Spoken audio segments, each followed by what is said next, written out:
Today I am going to explain you about Latin square design. Latin square design means what? Dividing the data into sub-equal stratas.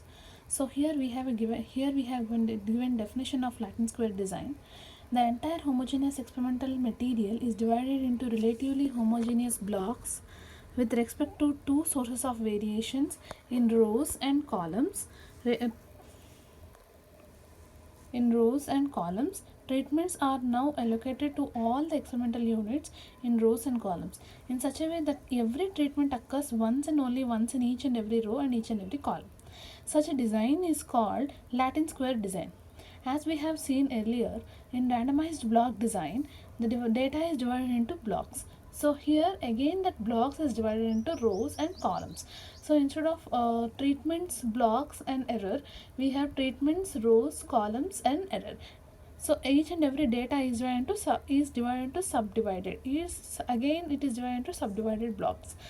So we have advantages of Latin square design. Latin square design controls more variation than CRD and RBD since error sum of squares is reduced by two-way elimination of variation. The statistical analysis is simple even with missing data. More than one factor can be studied simultaneously and with fewer trials than more complicated. So we have our disadvantages of randomized block design. The number of treatments is equal to the number of replications in LSD. This limitations restrictions the use of LSD. Hence, LSD is suitable for the number of treatments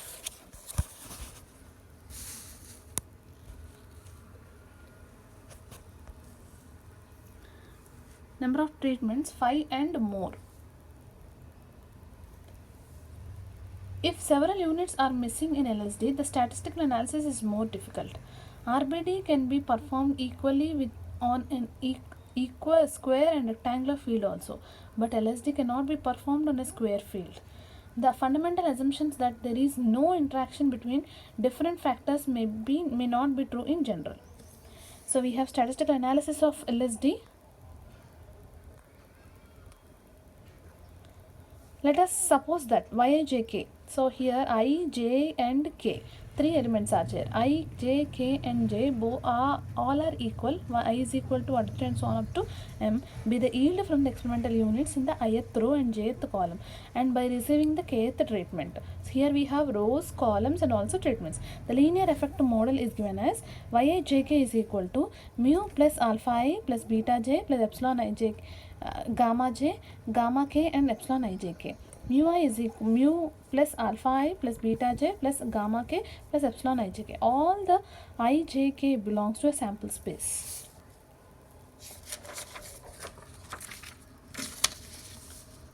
So here mu is equal to general mean effect, alpha I equal to effect due to ith row, beta j equal to effect due to jth column, gamma k is equal to effect due to kth treatment, epsilon ijk is equal to error effect due to the chance. So epsilon ij always for IID of normal 0 comma sigma I square. Consider we have a general mean effect grand total G equal to y dot dot dot 3 dots are there because we have I, J and K. Total of all the M square observations. Ri is equal to rows and Cj equal to columns and Tk equal to treatments. We have null hypothesis. We are assuming null hypothesis for all the three types. We have for rows, for columns and for treatments. For rows we are assuming it as HR and for columns we are assuming it as HC and for treatments we are assuming it as HT. HR equal to alpha 1, alpha 2 and so on up to alpha m. Row effect do not differ significantly. Columns effect do not differ significantly and here gamma treatments effect do not differ significantly. Same as in RBD, we have LSD ANOVA table. ANOVA table LSD we have.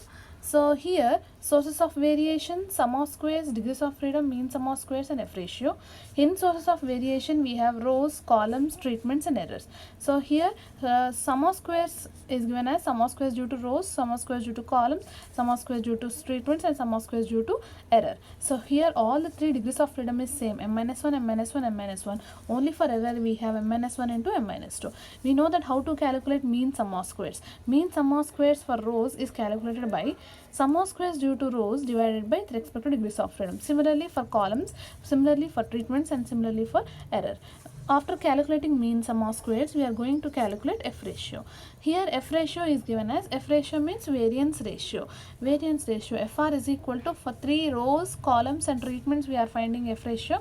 So FR equal to S square R by S square E follows M minus 1 comma M minus 1 into M minus 2 degrees of freedom. Same as FC and FT. So here, after calculating this all ANOVA table for LSD, we have to write conclusions. We have to write 3 types of conclusions, that is for rows, for columns, and for tables. For these conclusions are similar. We are using F tables, F ratio tables, and we are going to calculate and we are going to write the conclusions. We know that if calculated value of F is greater than table value, we are rejecting H naught. It may be rows or it may be columns or it may be treatments. If calculated value is less than table value, we are accepting H naught. It may be rows or it may be columns or it may be treatments. Similarly, this explanation is given based on the significance. It may be 5% or 1% or 10% or 2%. Based on the question, we are going to calculate. Thank you.